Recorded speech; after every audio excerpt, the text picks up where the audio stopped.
we say to these things, there's still cancer and so much.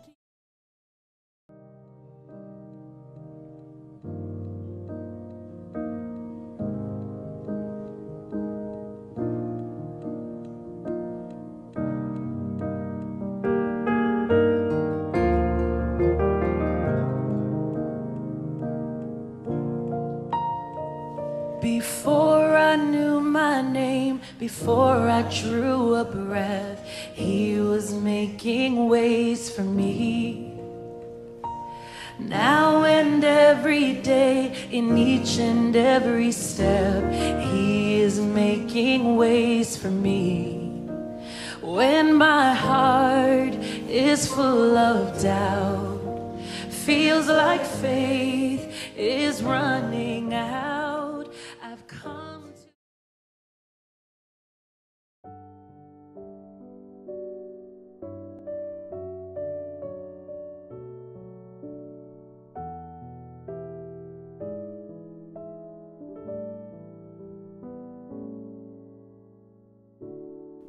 이제 모금이 끝났기 때문에 그 모금된 금액을 가지고 우리가 이제 기도해야 돼요. 여러분, 느헤미야서 2장 12절에 보시면 느헤미야 선지자가 무너진 예루살렘 성벽을 다시 세우고 성문을 다시 만들고 재건하는데 정말 모든 것들을 바치기 위해서 하나님 앞에 기도를 해요. 때를 얻기 위해서 기도합니다. 12절에 보시면 내 하나님께서 예루살렘을 위해 무엇을 할 것인지 내 마음에 주신 것을 내가 아무에게도 말하지 아니하고 밤에 일어나 몇몇 사람과 함께 나갈새 내가 탄 짐승 외에는 다른 짐승이 없더라. 이게 무슨 말씀이냐면 하나님께 예루살렘을 위해서 한없이 기도했다는 거예요. 그래서 하나님께서 내 마음에 비전을 주신 거예요. 내가 하고 싶어서 하는 그 일이 아니고요. 기도하는 중에 하나님께서 나에게 주신 마음, 그 마음을 가지고 이제 예루살렘 성벽을 세우려고 이제 답사를 나가는 장면이 이 12절이라는 거예요. 우리가 모금이 끝났으니 이제 해야 될 일은 뭐냐면 하나님, 제가 이제 이 모금한 금액을 가지고 어디다 쓰길 원하십니까? 저에게 그 마음을 주십시오. 아이디어를 주십시오. 비전을 주십시오. 하고 기도하셔야 된다. 그래서 쓰여졌을 때 그 돈은 정말 일푼도 헛되이 쓰는 것이 아니라는 겁니다.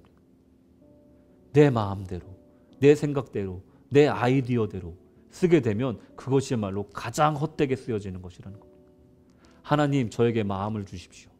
하나님, 저에게 비전을 주십시오. 이 돈이 어디에 쓰여져야 될지 하나님 알려주십시오.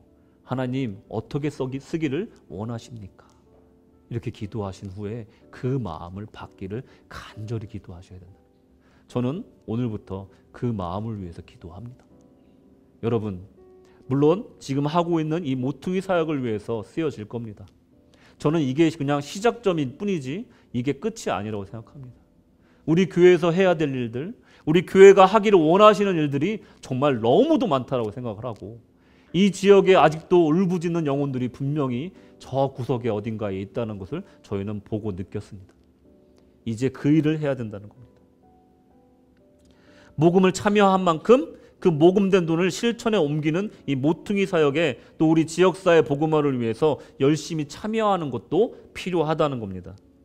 기도하면서 하나님이 그 마음 주시기를 또한 갈망해야 된다는 겁니다. 정말 솔직히 말씀드리면 사관 둘이서 이 모든 것을 하기에는 정말로 불가능합니다. 정말로 우리 성도님들의 참여가 너무도 필요하다는 거예요. 각자 성령님께서 주시는 그 감동함으로 오셔야 된다는 거예요.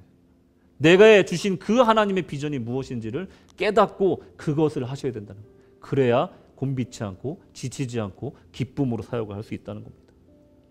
혹시 주변에 어려운 겪고 있는 분들이 있다면 한번 들여다보시기 바랍니다.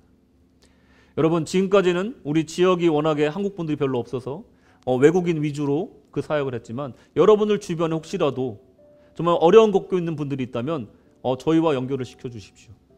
한국인이라고 해서 안 도와주는 게 아니에요. 안 와서 못 도와드리고 있습니다. 물론 저 헬프라인을 전화를 하면, 사이버스 커넥트에 전화를 하면 영어로 이렇게 안내를 하니까 어려움이 있으셔서 못하는 경우가 있으니까 오시라는 거예요. 사관들이 도와드릴 테니까 뭐 생계가 어려우신 분들, 도움이 필요하신 분들, 여러 도움이 필요하신 분은 무조건 와서 상담을 받으시라는 거예요. 그러면 저희가 절차에 따라서 정말 최대한으로 가능한 도와드리는 방법을 찾아드리겠습니다. 여러분, 정말로 이제 이 사역들을 우리가 시작을 해야 됩니다. 그리고 그들에게 빵만 주면 안 되고 이제 그들에게 복음도 같이 주는 사역을 우리는 할 수 있다는 거예요. 다른 단체들은 할 수 없어요. 구세군은 할 수 있다는 겁니다. 빵만 주는 것이 아니라 복음도 줄 수 있는 단체는 구세군이라는 거예요. 예수님께서 지금 말씀하십니다.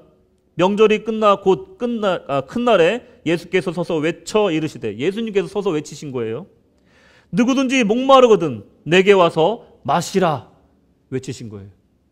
우리 교회가 이것을 외쳐야 됩니다. 누구든지 목마른 사람 우리 교회로 와라.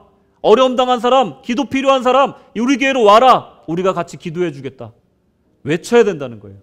이제 교회 안에서만 예배 드리는 것이 아니라, 교회 안에만 갇혀 있는 것이 아니라 이제 나아가서 외쳐야 된다는 것이에요.